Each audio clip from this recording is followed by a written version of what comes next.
શહેરમાં લગભગ 10.5 ઇંચ વરસાદ થતા જનજીવન સંપૂર્ણપણે પ્રભાવિત થયું હતું। સતત થયેલા ધોધમાર વરસાદના કારણે રાજોડપુરા તળાવ છલકાઈ ગયું હતું। તળાવનું પાણી રાજોડપુરાથી ગામડીને જોડતા મુખ્ય માર્ગ પર ફેલાઈ જતા આ રસ્તો સંપૂર્ણપણે જળમગ્ન થઈ ગયો હતો અને અવરજવર બંધ કરવી પડી હતી। વરસાદના પાણીએ આસપાસ આવેલી લગભગ 3 રહેણાંક સોસાયટીઓને પણ પોતાની ઝપેટમાં લીધી હતી। સોસાયટીઓની અંદરના રસ્તાઓ અને ગલીઓમાં પાણી ભરાઈ જતા લોકોને ભારે મુશ્કેલીનો સામનો કરવો પડ્યો હતો। ઘણા ઘરોની આસપાસ પાણી જમા થઈ ગયું હતું, જેના કારણે સામાન્ય જનજીવન અસ્તવ્યસ્ત થઈ ગયું હતું।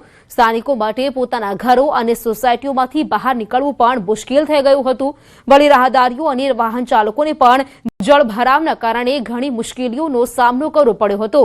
સ્થાનિક લોકોએ પ્રશાસન પાસે પાણી નિકાલની યોગ્ય વ્યવસ્થા કરવા તથા પ્રભાવિત વિસ્તારોમાં તાત્કાલિક રાહત કાર્ય શરૂ કરવાની માંગ કરી હતી, જેથી લોકોને જલ્દીથી જલ્દી આ સમસ્યામાંથી રાહત મળી શકે।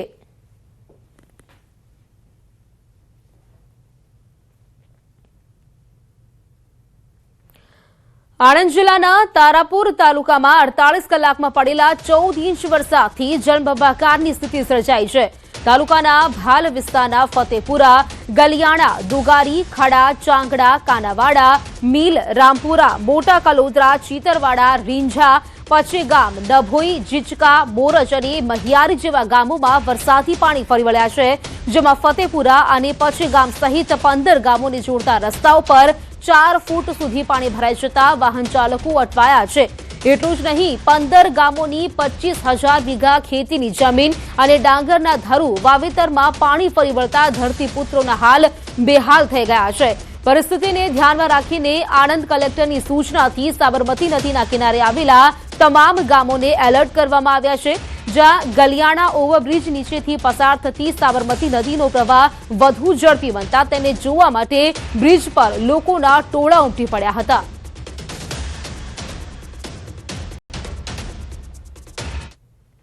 આણંદ જિલ્લાનો તારાપુર તાલુકો 11 ગામ એલર્ટ।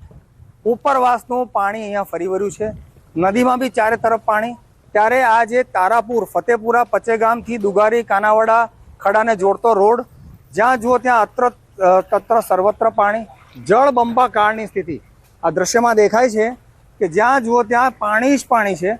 ખૂબ ગંભીર આખા આ વિસ્તારની હાલત છે અને કહી શકાય કે આ જે વરસાદી પાણી હજી તો સાબરમતી નદીમાંથી પાણી છોડાયું નથી, આ ઉપરવાસનું વરસાદી પાણી છે અને જે આ ઉપરવાસનું વરસાદી પાણીના કારણે આ જે તારાપુર જે આખો જે વિસ્તાર છે તાલુકો, એમાં 3 જગ્યાએ રસ્તા બંધ કર્યા છે।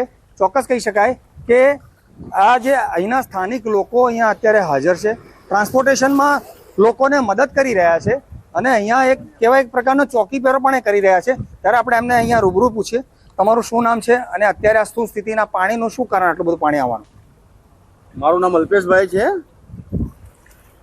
હા, શું આ પરિસ્થિતિ શું છે? પરિસ્થિતિમાં કેવું કે અહીંથી લગભગ 15 ગામો અત્યારે પાણીની અંદર ચારે બાજુ પાણી છે। 15 ગામો કોઈ એકાબીજાના કોન્ટેક્ટમાં નથી, પણ અત્યારે કેવું છે અહીંના આપણે સ્થાનિક ધારાસભ્ય વિપુલભાઈના માર્ગદર્શન હેઠળ તંત્ર અત્યારે ખડે પગે અહીં આગળ આપણે દોડધામ અને બધાને સૂચનાઓ આપે છે અને માર્ગદર્શનમાં રિસ્ક્યુ કરવા જેવું તો રિસ્ક્યુ પણ કરી લઈએ છીએ। આ પાણી આવવાનું કારણ શું આટલું બધું પાણી? પાણી ઉપરવાસમાં વધારે વરસાદ પડવાથી ત્યાં ડાકોર લગીનું પાણી અમારા કાંસની અંદર કાયમ વર્ષો વર્ષ આવે છે। ખેતીની કેટલી જમીન પ્રભાવિત આના? 20 થી 25,000 વીઘા જમીનની અંદર પાણી છે। એટલે અત્યારે ડાંગરની ખેતીની શું સ્થિતિ? ડાંગરમાં અત્યારે શું ધરું ઓલરેડી બધા સાફ થઈ ગયા છે, કોઈ ખોવાઈ ગયા છે, ધરું રોપવા લાયક ધરું નહીં। તો અહીંયા સ્થાનિકોનું કહેવું છે કે 20 થી 25,000 વીઘા જમીનના ડાંગરના ધરુને ખૂબ મોટું નુકસાન છે અને આ જે પાણી છે તે ઉપરવાસમાં આવવાના કારણે આ સમગ્ર વિસ્તારમાં સમસ્યા સર્જાઈ છે। પચેગામ, ફતેપુરા અને આ જોડતા રસ્તાઓનો સંપર્ક કપાયો છે, પણ ચોક્કસ અહીંના જે સ્થાનિકો છે એ વહીવટીતંત્ર અને બધાને મદદ કરી રહ્યા છે અને આ સમગ્ર વિસ્તારમાં જે કોઈ લોકો અવર જવર કરતા હોય અને એમને કોઈ તકલીફ હોય એને મદદ કરી રહ્યા છે।